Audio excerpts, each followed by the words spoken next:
পরিবর্তিত রাজনৈতিক প্রেক্ষাপটে রাজস্ব আদায়ে খুব একটা সুবিধা করতে পারছে না জাতীয় রাজস্ব বোর্ড এনবিআর।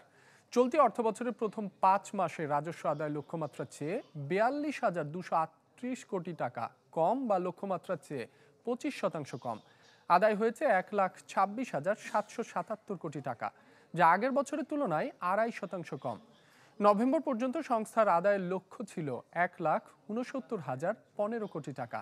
এর মধ্যে গেল নভেম্বরে আদায় হয়েছে 25,359 কোটি টাকা, যা লক্ষ্যমাত্রার চেয়ে 11,541 কোটি টাকা কম।